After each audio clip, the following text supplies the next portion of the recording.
और अभी रिसेंटली यहाँ से पॉडकास्ट देने के बाद मैंने एक इन्वेस्टिगेशन करी और वहाँ की कहानी सुनाता हूँ आपको। हाँ भाई प्लीज़। भाई मैं ट्रैवल कर रहा था पहाड़ों में, तो मेरे पास एक मेल आया जा रहा था कंटिन्यूसली कि सर हेल्प चाहिए, और मैंने अपनी डिटेल शेयर कर रखी है, एक नंबर भी शेयर कर रखा है जिस पे लोग कांटेक्ट कर लेते हैं अगर किसी को इमरजेंसी प्रॉब्लम होती है तो भाई वहाँ पे एक फैमिली थी, वो कांटेक्ट कर रही थी, तो मैंने उनसे बात करी, पूछा उनसे कि क्या क्या प्रॉब्लम क्या है। तो वो कह रहे थे कि हमारी जो बेटी है वो रात को अलग अलग आवाज़ों में बात करती है और चिल्लाती है, और रात को जब वो अपने भाई के साथ सो रही होती है तो उसके कपड़े खोलती है वो। अच्छा। तो मैं बड़ा शॉक्ड हो गया, मैंने कहा यार ये क्या स्टोरी है कि चिल्लाती है, चीखती है और कपड़े भाई के खोलती रहती है। तो कई बार उसकी फैमिली ने उसे नोटिस किया होगा ये करते हुए, और उसके भाई ने नोटिस किया, वो शाउट करने लग जाता है। तो वो मेरे से कहते हैं कि सर आपको आना पड़ेगा, आप जितने पैसे लोगे जो भी लोगे हम वी आर रेडी टू पे, बट आप प्लीज़ आओ। तो मैं एक दिन बाद वापस दिल्ली आता हूँ, नेक्स्ट डे जयपुर के लिए निकल जाता हूँ भाई। तो जयपुर में भाई मैं जाता हूँ, मेरे को लगता है कि वहाँ पे कुछ नेगेटिविटी होगी, तो मेरा एक वो रहता है कि पहले इन्वेस्टिगेशन कर लो, एक इन्वेस्टिगेशन का पार्ट ज़रूर है, मैंडेटरी है वो। तो इन्वेस्टिगेशन करता हूँ, वहाँ पे मुझे कुछ नहीं मिलता, और काफ़ी बड़ा घर है उनका, और एक छोटी सी फैमिली है लेकिन घर बहुत बड़ा है। तो भाई मैं वहाँ पे जाता हूँ, रात को रुकता हूँ, इन्वेस्टिगेशन हम स्टार्ट करते हैं, हम 2 लोग ही होते हैं वहाँ पे, 12-1 बजे इन्वेस्टिगेशन स्टार्ट करते रहते हैं। और बहुत पुरानी कंस्ट्रक्शन थी या जैसे नए पुरानी घर कंस्ट्रक्शन होते भाई, पुरानी कंस्ट्रक्शन है काफ़ी, मतलब ओल्ड है, पूरा विंटेज हाउस एक तरीके का, और नामी ग्रामी लोग हैं, वो बिजनेसमैन हैं, और ज्वेलर्स भी हैं, उनका क्लोथिंग का भी बिजनेस है, और जयपुर में उनका अच्छा नाम भी है। तो भाई मैं वहाँ पे जाता हूँ, इन्वेस्टिगेशन करता हूँ रात को, तो मुझे कुछ दिखता नहीं है, और सेम डे मैं उस लड़की को भी नोटिस कर रहा हूँ, जैसे नहीं अक्षय कुमार भूल भुलैया में घूमता रहता है, रात रात को चेक करता रहता है भाई क्या चल रहा है, कहाँ कुछ है तो नहीं है। तो मैं वहाँ पे लोगों को भी देख रहा होता हूँ, नोटिस कर रहा हूँ, बट मेरे को कुछ वहाँ पे दिखता नहीं है उस टाइम पे। फिर उसके बाद भाई नेक्स्ट डे मैं बोलता हूँ सर यहाँ पे तो कुछ मुझे नोटिस हुआ नहीं, और इन्वेस्टिगेशन में भी कुछ नहीं आया। तो मेरे से कहते हैं कि भाई सर यहाँ पे कुछ है, आप मानो मेरी बेटी रात को यहाँ पे चीखती है, चिल्लाती है, और आपके सामने नहीं चिल्ला रही, हमें नहीं पता ऐसा क्यों हो रहा है। भाई मैं नेक्स्ट डे रुकता हूँ, नेक्स्ट डे इन्वेस्टिगेशन करते हैं, हम सोचते हैं कि चलो यार हो सकता है आज कुछ नहीं है, कल कुछ होगा। तो फिर हम नेक्स्ट डे भी इन्वेस्टिगेशन, भाई उसमें भी हमें कुछ नहीं मिलता, और वो लड़की बिल्कुल नॉर्मल रहती है। हाँ बट एक चीज़ थी उस घर में, उस लड़की को हम नोटिस ज़रूर कर रहे थे, मैं और मेरा जो टीम मेंबर है, कि वो थोड़े से वियर्ड रिएक्शन देती रहती थी। जैसे कि हम खाना खा रहे हैं तो वो आ रही है, तो वो बड़ी अलग तरीके से देखती थी हमेशा, जैसे नहीं टेढ़ी नज़र से देखना, जैसे शकी नज़र से देखना, तो वो ऐसे नोटिस करती रहती थी। फिर उसके बाद मैंने उसको बोला, मैंने कुछ हो सकता है, शायद मेंटली भी डिस्टर्ब हो सकती है लड़की, तो ये रीज़न तो नहीं है भाई, इसके अंदर कोई स्पिरिट नहीं है, कोई पोजेशन। भाई सॉरी मैं कट कर रहा हूँ आपको, लेकिन जो आप ये 2 दिन से इन्वेस्टिगेशन कर रहे हो, तो ये आप थोड़ा शॉर्ट में बता सकते हो कि आप क्या किस तरीके से इन्वेस्टिगेट कर रहे थे? भाई मैं ये देख रहा था कि वहाँ पे कोई ऐसी नेगेटिव, कोई ऐसी एनर्जी तो नहीं है, स्पिरिट तो नहीं है जो उस घर में एग्जिस्ट करती हो और रात को वो उस लड़की के अंदर आती हो। क्या पता वो लड़की जब रिएक्ट नहीं कर रही तो वो स्पिरिट कहीं ना कहीं घर में घूम रही है, वो मुझे रिस्पॉन्ड करेगी, तो शायद मैं ये समझ पाऊँ कि वो कुछ ना कुछ है वहाँ पे। तो आप वो मोशन सेंसर और जो मेरी टूल्स और मशीन्स जो भी हाँ इक्विपमेंट्स है मेरे, मैं उसे यूज़ करता हूँ। पहले मेरा मेन मोटो यही रहता है यार कि ना भाई मैं सोचता हूँ कि घर में कुछ ना कुछ ना हो नेगेटिव, फिर उसके बाद मैं जाता हूँ पर्सन के पास कि फिर उसको देखते हैं। ऐसा सेम केस मेरे साथ पहले भी हो रखा है। तो मैं वहाँ पे भाई नेक्स्ट डे इन्वेस्टिगेशन करता हूँ, मुझे कुछ नहीं दिखता। फिर उसके बाद वो उसकी फैमिली वाले जब जब हम उनके पास या मेरे पास टाइम होता था तो हम डिस्कस करते रहते, तो उन्होंने खुल के ये बात मुझे बताई कि ये लड़की रात को चीखती चिल्लाती है, दिन में चीखती चिल्लाती है, और अपने भाई को ना हमेशा घूर घूर के देखती रहती है। अब आप कह सकते हैं जैसे कि काफ़ी मतलब उसके अंदर कुछ रिवेंज वाली फीलिंग हो या बड़ी डेस्परेट सी फीलिंग हो, तो वो बड़ी डेस्परेट दिखती है। तो उसका भाई बताता है, मैं उसके भाई को बुलाता हूँ, एक रूम में ले जाता हूँ, मैं उससे पूछता हूँ बेटा होता क्या है आपके साथ? कहता कुछ नहीं, दीदी रात को आती है, हम साथ ही सोते हैं, लेकिन सोते सोते दीदी मेरे कपड़े खोलने लग जाती है, इवन ऊपर के और नीचे के, इवन अंडरवेयर भी उतार देती है। क्या एज है भाई बच्चों की? भाई बच्चे की एज है करीब 10 साल लड़के की, और जो उसकी सिस्टर है वो 13.5 साल की है, 13-13.5 साल की। तो मैं बड़ा वो हो जाता हूँ कि यार ये क्या है। मैंने बोला ये कितनी बार हुआ बेटा? कह रहा भैया मैंने मम्मी को नहीं बताया, लेकिन कई बार वो मेरे कपड़े हटाती हैं और मेरी बॉडी के पार्ट्स को टच करती हैं। मैंने बोला यार ये बड़ा लफड़े वाली चीज़ है यार, ऐसा क्या है ये। तो कई बार जैसे होता है ना, कुछ ऐसी स्पिरिट भी होती है जो काफ़ी डेस्परेट रहती है, जिनको इंटीमेट होने का बड़ा वो रहता है कि वो किसी न किसी के साथ इंटीमेट हो, लेकिन वो तो उसका सगा भाई है। तो मैं बड़ा हैरान हुआ, मैंने कहा यार ये क्या है। वो फिर मेरे केस से हट गया कि यार ये मेरे अंडर नहीं है, ये मुझे ना भाई बाबा जी से बात करनी पड़ेगी, मैं उनसे पूछता हूँ क्या है क्या नहीं। तो उस दिन मैंने लास्ट नाइट पे, जो मेरी लास्ट नाइट थी वहाँ पे, मैंने इन्वेस्टिगेशन नहीं करेंगे, आज घर में घूमेंगे जैसे भूल भुलैया में घूमते हैं, देखते हैं यार क्या होता है होगा। तो मैं क्या करता हूँ, मैं ना उस लड़की की विंडो पे उसे नोटिस ज़रूर करके आता हूँ, बट उस टाइम पे वो सो रही होती है। अच्छा। हाँ, तो मैं देख के आता हूँ, मैं अपने इसको टीम मेंबर को भी लेके जाता हूँ, मैं चला नोटिस करते हैं। और मैंने उसकी फैमिली को पहले ही ये इंस्ट्रक्शन दे दी थी कि जी मैं आपके घर में घूमता रहूँगा, आपको कोई प्रॉब्लम नहीं होनी चाहिए, कहीं आपको ये लगे कि मेरे घर में रात को क्यों घूम रहे हो आप, क्योंकि मेरा काम ये, मेरी जॉब ये है, आपने मुझे इसके लिए पैसे दिए। तो मैं उनके घर में जब घूम रहा था मुझे कुछ दिखता नहीं, तो रात को 3 साढ़े 3 बजे करीब मैं और मेरा वो जो टीम मेंबर है वो साथ में सो रहा होता है, मैं ऐसे फ़ोन चला रहा होता हूँ, मैं स्नैपचैट पे किसी से बात कर रहा होता हूँ उस टाइम पे। उसके बाद मैं थोड़ी देर बाद देखता हूँ कि मेरे डोर को कोई ओपन करता है। उस टाइम पे लाइट तो बंद रहती है, और जैसे ही डोर ओपन होता है तो वहाँ पे लाइट जलती है, और वो लड़की 13.5 साल की भाई न्यूड मेरे सामने आके खड़ी हो जाती है। क्या बात करो, कंप्लीटली न्यूड भाई, एक तन पे कपड़ा नहीं है उसके।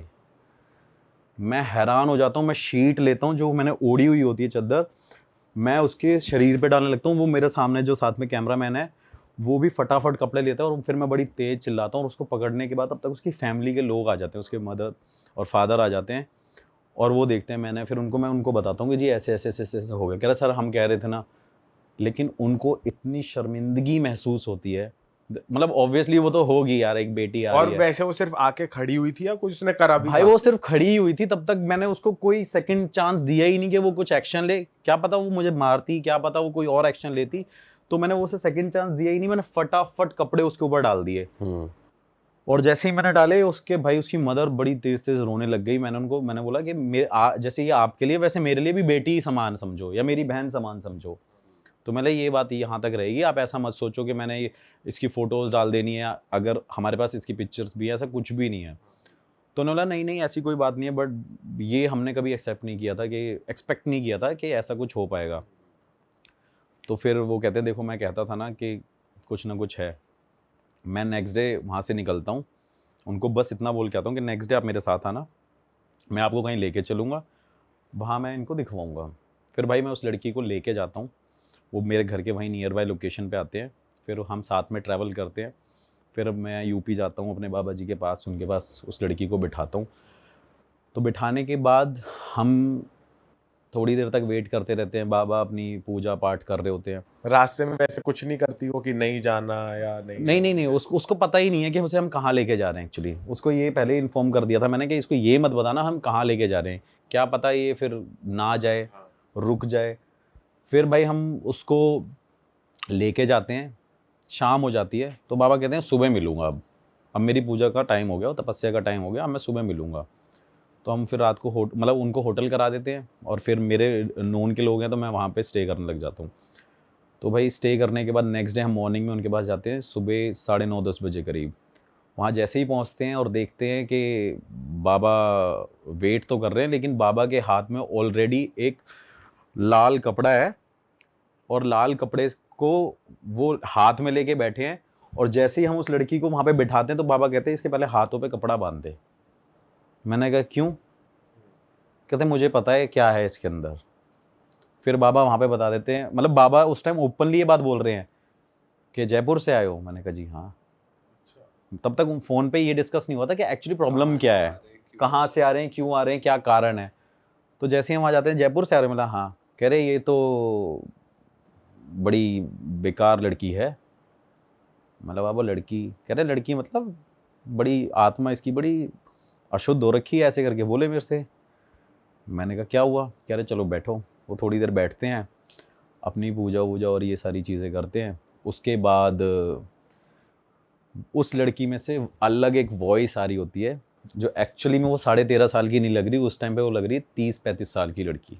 अच्छा, मोटी हो गई आवाज। हाँ, आवाज़ मोटी होगी, उसकी हैवी वॉइस होगी एकदम काफ़ी ज़्यादा, और आंखें मतलब बड़ी बड़ी उसने कर ली, और वो हम सबको ऐसे नोटिस कर रही है और देखे जा रही है। फिर बाबा बोलते क्या चाहती है तू, सिर्फ इतना बोलते हैं। फिर वो अपनी हिस्ट्री बताती है, जैसे भूल भुलैया में भी उसके साथ हिस्ट्री थी, वो सेम ऐसी ही कुछ रिलेटेड है। उसकी एक हिस्ट्री होती है कि भाई जब लाइक उसकी एज होती है 17-18 साल की, नाबालिग होती है, वो अपने लवर के साथ, जैसे होता भी है, वो अपने लवर के साथ अपनी फैमिली वालों से पकड़ी जाती है एक रूम में, जिस वजह से उसे मतलब आप कह सकते हो कि इतना शेम फील होता है, ऐसा लगता है कि आज मेरे फैमिली वालों ने ये सब मुझे देख लिया, उस समझ सकते हो ना मैं क्या कहना चाह रहा हूँ, कि उस सिचुएशन में देख लिया कि जो नहीं होना चाहिए था। तो उसके घर वाले उसको ताना वाना मारते रहते हैं, तूने ये कर लिया, तेरी शादी, तू मर जानी चाहिए थी, ये कर देना चाहिए था, वो कर जाना चाहिए था। तो वो सब कुछ बता रही है, और बता रही है कि उस टाइम पे क्या हुआ था। ये जो इसका भाई था, मतलब वो जो लड़की जो 35 साल की है उस लड़की के अंदर अभी, उसका वो ब्रदर था जो साथ में आया था। जो 10 साल का है आज। नहीं छोटा वाला नहीं, मतलब उसका वो भाई था जिसकी फैमिली के यहाँ हम गए थे ना, उसकी बहन थी वो 30-35 साल वाली। अच्छा, मतलब जो मेन फैमिली का मेल था। हाँ मेल था। हाँ, उसकी वो सिस्टर थी। तो वो बोलती है कि इसने मुझे ताने दे दे के, इसने मुझे कई बार बोला कि जहर खा के मर जा, जहर खा के मर जा। तो इसने मेरे को इतना सुनाया है, इतनी मेरी बेइज्जती करी है, ये सब जो भी इंसल्ट फील उस टाइम पे वो कराते थे। तो उसने भाई सुसाइड कर लिया था। सुसाइड कर लिया था उसने, आत्महत्या कर ली। उसके बाद वो ये कहती थी कि मुझे अपनी फैमिली से दिक्कत नहीं थी, मुझे अपने भाई से प्रॉब्लम थी। मैं चाहती थी कि मैं भी उसको बताऊं कि बेइज्जती बदनामी क्या चीज़ होती है। तो बेसिकली वो जो बच्ची है उसके जो फादर हैं वो उसके भाई थे। हाँ, जो 30 साल की जो 30-35 साल जो स्पिरिट थी जो। हाँ, अच्छा। तो उसके बाद वो उसको बोलते थे कि भाई मैं इनको दिखाना चाहती हूँ कि एक क्या महसूस होता है जब आप ये कर रहे हो। तो आप ये सोचो कि उस फैमिली ने उस टाइम पे उनको पकड़ा था एक ऐसी सिचुएशन में, तो वो चाहती थी कि ये मेरा ब्रदर और जो मेरी भाभी है, ये भी अपनी सगे बच्चों को उस सिचुएशन में देखें कि भाई कैसा फील होता है। क्या तब आप अपने बच्चों को मार दोगे अगर आप उस टाइम पे ऐसे पकड़ लोगे? बाकी उसकी और भी चीज़ें थी कि इन्होंने मुझे परेशान रखा, इन्होंने फैमिली वालों ने कभी प्यार नहीं दिया, ये वो सारी अपनी उसके अलग जो होता ही है नॉर्मली हर जगह। उसके बाद भाई फिर बाबा जी ने किया, उसको बोला, फिर उनको कुछ उपाय बताए, क्रियाएं बताई, करी पूजा, फिर जाके भाई वो चीज़ उसके घर से हटी। कितने दिन में रिजॉल्व हुई भाई फिर? मतलब भाई हमें वहाँ पे 2 दिन लग गए थे यूपी में, और उसके बाद फिर नेक्स्ट डे उन्होंने बोला था कि 4-5 दिन बाद आप नोटिस करने लग जाना, ऐसा कुछ होगा नहीं। लेकिन अभी तक भाई कोई ऐसी कंप्लेंट नहीं है जो ऐसा हो रहा हो, लेकिन वो फाइनली रिजॉल्व हो गया। बट ये कहानी देख के ना मेरे को बड़ा वो हुआ कि यार क्या हो रहा है। मतलब मैं रूम में हूँ भाई, वो न्यूड थी लड़की।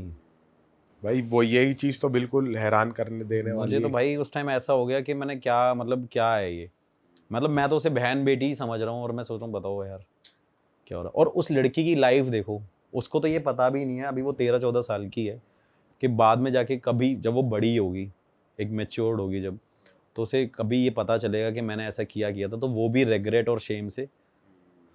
और उस टाइम पे भाई जब आप ले गए थे, जब गुरुजी पूछ रहे थे, तो वो वायलेंट भी हो रही थी, ऐसा कुछ था? बस जवाब दे रही थी? नहीं भाई, पहले वायलेंट हो रही थी, मैं बता रहा हूँ ना, वो देख रही थी और आवाज़ निकाले जा रही थी, मैं नहीं जाऊंगी, मैं यहीं रहूंगी, मैं इसको बताऊंगी, इस कुत्ते को मैं बताऊंगी, और अब्यूज़ कर रही थी, गालियाँ दे रही थी, बहुत गंदी गालियाँ दे रही थी, अब्यूज़ करे जा रही थी। और जब मैं उस क्लाइंट के पास गया था तब मैं उसको ये बोल रहा था, मैंने, सर आप तो बड़े समझदार थे यार, आप बड़े सॉर्टेड बंदे लग रहे थे मुझे, क्या आपने एक बार फिर मैंने तो, मेरे को तो बोलने का मौका नहीं दिया, गुरुजी ने उनको इतना सुनाया कि तुम्हारी तो बहन ही थी, तुम्हारी बहन थी, उसकी इज्जत बहुत ज़रूरी थी, उसके साथ ये तुमने सब क्यों किया, आज भुगत रहे हो ना। फिर भाई उन्होंने बड़े पैर छुए, रोने लग गया वो इंसान। फिर उसकी भाभी, मतलब जो लड़की की थी, फिर वो रोने लग गए। फिर गुरुजी ने सॉल्व किया, फिर गुरुजी ने, बट उनको ऐसा उपाय बताया आप मानोगे नहीं कि उनको वो उपाय करने के लिए अभी भी कम से कम अपने आप को बहुत कष्ट देना पड़ेगा। गुरुजी ने ये बोल दिया कि ऐसे नहीं निकलने दूंगा। कैसा उपाय है भाई? भाई मतलब थोड़ा बहुत बता देता हूँ कि उनको बोला कि आप जितने भी अब सारे ज्योतिर्लिंग करके आओगे, मतलब हो सकता है, मैं ये नहीं कहता हूँ, मेरे को गुरुजी ने बोला कि मैं इनको कष्ट देना चाहता हूँ। कह रहा है क्योंकि इन्होंने एक लड़की के साथ गलत किया, तो उन्होंने बोला कि मैंने इनको बताया कि सारे ज्योतिर्लिंग तुम्हें कवर करने हैं, और भाई हर महीने अपने घर पे रामचरितमानस का पाठ करना पड़ेगा, ये है वो है, बहुत सारी चीज़ें बताई। फास्ट बता दिए उनको कि भाई फास्ट करना, एवरी ट्यूसडे फास्ट रखना, और अगर नहीं किया तो तुम ये समझ लो कि निकल नहीं पाओगे।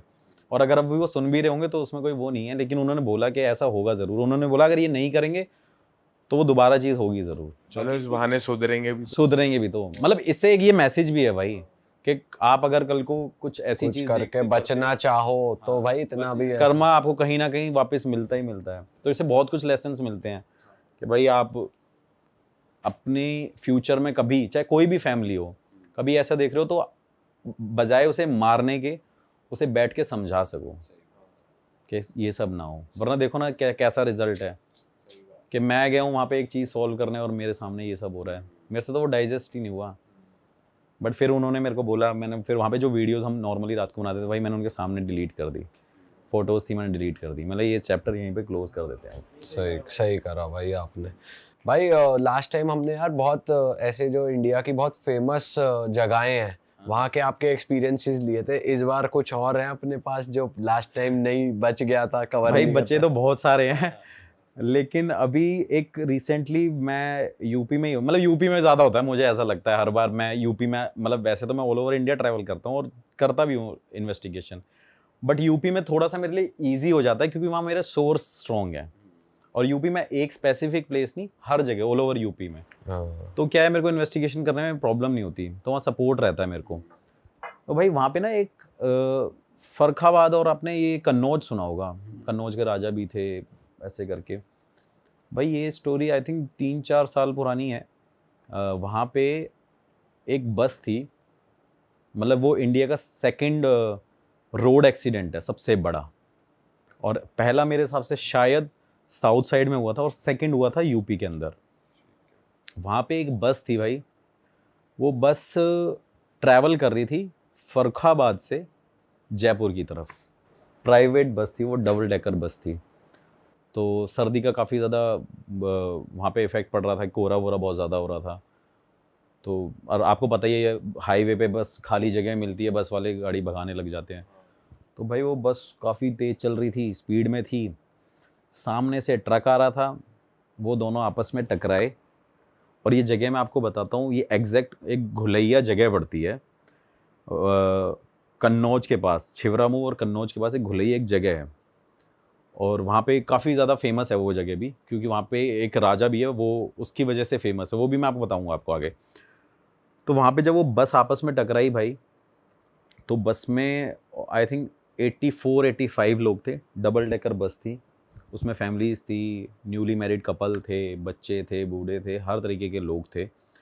और वो जब उस बस से टकराई तो भाई उस बस में ना आग लग गई, बस में आग लगी, ब्लास्ट हुआ, गांव के 3-4 किलोमीटर तक लोगों पे ऐसा बताया जाता है। और ये तो मेरा खुद कज़न ब्रदर वहीं का ही है, मतलब उसका गांव उसके पास में ही है, 300-400 मीटर दूरी पे उसका गांव है।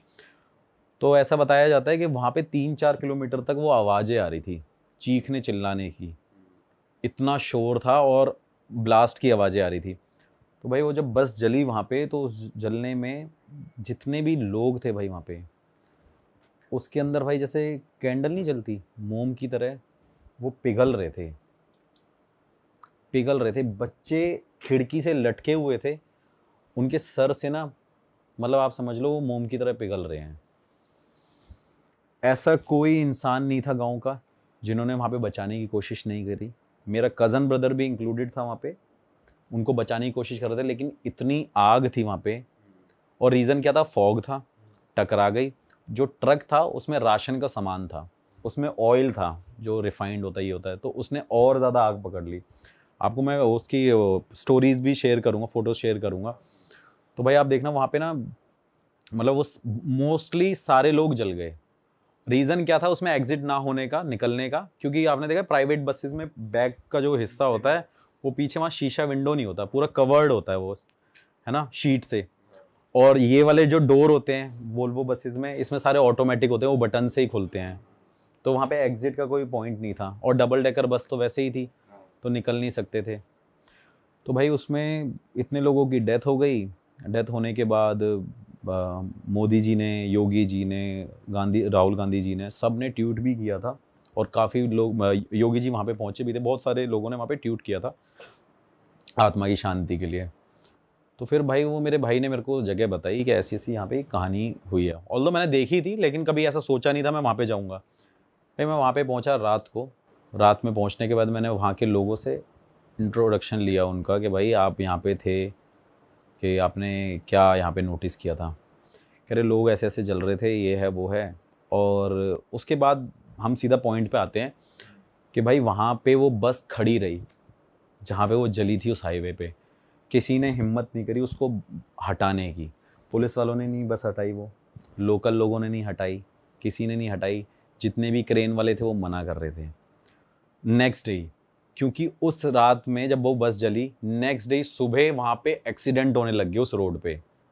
कंटिन्यूसली एक्सीडेंट हो रहे हैं। कोई बाइक से गिर के किसी की डेथ हो गई, एक बस वाले की बाइक से टक्कर हुई, उसमें एक कपल था, हस्बैंड वाइफ थे, उनकी डेथ हो गई।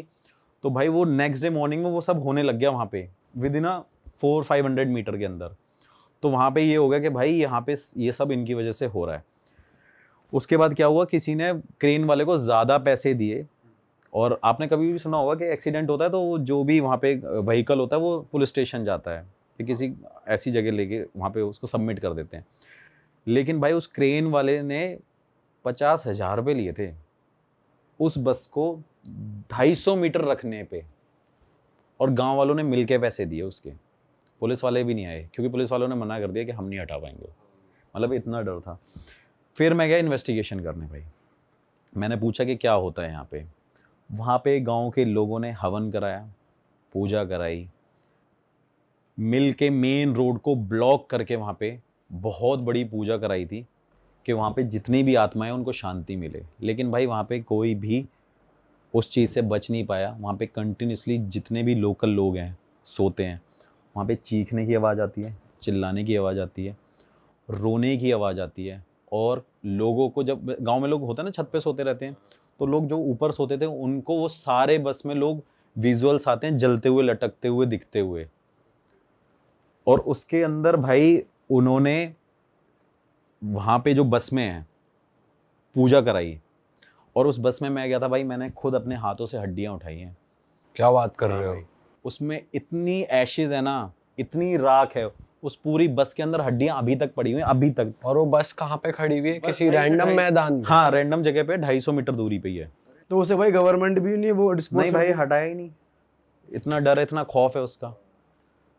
और ये लोगों को, मतलब वहाँ के लोगों को तो बहुत ज़्यादा पता है, बाहर के कुछ लोगों को नहीं पता थी। लेकिन वो लोग स्पेशली उस बस को देखने आते हैं।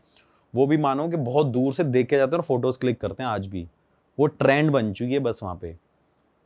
उसके बाद भाई उस बस में मैंने चूड़ियाँ देखी, जले हुए कपड़े देखे, शादी के जोड़े देखे, बच्चों के कपड़े जले हुए देखे। और आप मानोगे नहीं, स्टेयरिंग से लेकर और लास्ट सीट तक वहाँ पे सिर्फ भाई हड्डियाँ ही हड्डियाँ हैं, आज तक हटी नहीं है।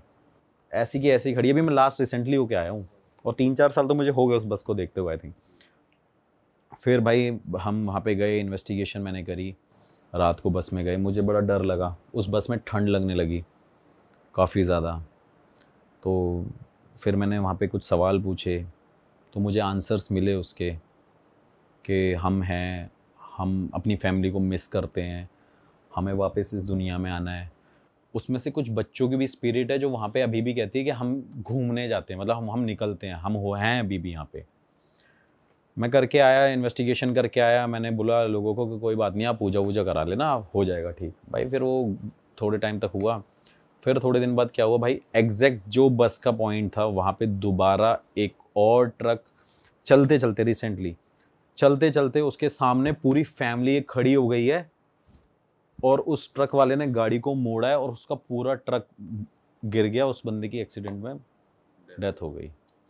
और जो साथ में उसके बंदा था उसने बताया कि एक फैमिली सामने खड़ी हुई थी, तो ड्राइवर ने पूरे ट्रक को बचाने के लिए पूरे राइट में गाड़ी मोड़ दी, तो उसमें उस टाइम आग लगी। उसने बताया, मैंने क्या था वहाँ पे, मतलब लोकल लोगों ने बोला कि भाई क्या था वहाँ पे, कह रहे एक फैमिली खड़ी हुई थी। तो गांव वालों को पता चल गया कि भाई आज भी यहाँ पे वो स्पिरिट है, एग्जिस्ट कर रही है। भाई उसका खौफ ख़त्म नहीं हो रहा है। ये बात बोलने में बहुत अभी भी मेरे लिए इतनी ईजी है कि मैं आपको सिर्फ क्या बताऊँ कि मेरे को अभी लग रहा है कि ये तो बहुत आसान सी बात है, हमने बोल दी। लेकिन अगर आप उस स्पॉट पे खड़े हो जाओ, देखोगे ना, आपको पूरी इतनी ऐसी वाइब आएंगी, इतनी नेगेटिविटी आएगी, आपको लगेगा कि आपके आसपास कोई ना कोई है, आपके रोंगटे गूज़बम्स खड़े हो जाएंगे उस टाइम पे। फिर भाई इन्वेस्टिगेशन करी, वापस आ गया। फिर वो रिसेंटली फिर मेरे कज़न ब्रदर का फ़ोन आया, कह रहा है यार यहाँ पे दोबारा पूजा हो रही है। मैं दोबारा गया भाई वहाँ पे, फिर इन्वेस्टिगेशन करी। फिर वहाँ से जब मैं दोबारा आया तो भाई मेरे सामने, मैं अपनी गाड़ी पे ही था, मेरी गाड़ी पार्क करी मैंने और पीछे एक और मेरे कार पार्क हो गई। तो सामने एक बस आई, उसने मेरे पीछे वाली कार को हिट कर दिया। और उस टाइम पे मेरे पास स्विफ्ट कार थी, मैं स्विफ्ट लेके गया था।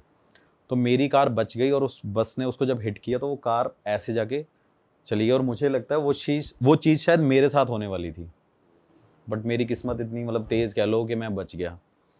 फिर भाई मैं दोबारा वहाँ पे नेक्स्ट डे पूजा वूजा हुई, मैं भी उसका पार्ट हुआ कि चलो यार पूजा हो रही है, हम देखते हैं कि सब कुछ नॉर्मल हो जाएगा। फिर उसके बाद भाई हम अपने अपने घर आ गए। जब मैं वापस आया दिल्ली, तो आप मानोगे नहीं, 3 बार तो मेरे साथ ये हुआ है कि मेरे को 3 बार उस बस के सपने आए हैं। अच्छा। हाँ, कि वो बस में कोई आवाज़ मार रहा है, वो बस जलती हुई मुझे नज़र आ रही है, और उस बस को लोग जो उस टाइम पे बचा रहे हैं, वो वाले विजुअल मेरे सामने आ रहे हैं। मतलब कई टाइम बाद आया है, ऐसा नहीं है कि मैं आज उन्हें आया नेक्स्ट डे मेरे साथ ये होने लग गया, हफ्ते भर बाद ये चीज़ होने लग गया। हाँ, रैंडम होने लग गया। भाई मैं दोबारा गया इन्वेस्टिगेशन करने कि कोई साथ तो नहीं आ क्या, गया, कोई साथ तो नहीं आ गया ये वो। फिर मैं वहीं से बाबा जी से मिलते आया, मेरे से कह रहे क्या करता रहता है, तो उन्होंने हाथ रखा, मैं निकल गया, मैंने इन्वेस्टिगेशन करी। फिर मैं वहाँ पे बोल के आया। फिर जो मैंने इन्वेस्टिगेशन में पूछा कि क्या मैं यहाँ पे पूजा करा सकता हूँ, तो मुझे वहाँ पे रिस्पॉन्ड मिला, क्योंकि वहाँ पे एक्चुअली उनको अभी तक शांति नहीं मिली भाई। फिर दोबारा भी मैं बोल के आया हूँ, वहाँ पे मैंने पूजा करानी है, और अभी तक वहाँ पे ये हो रहा है कि लोगों को डेली कुछ ना कुछ भगते हुए नज़र आ रहा है। कोई ना कोई daily accident, daily 1-2 accident fixed हैं भाई वहाँ पे।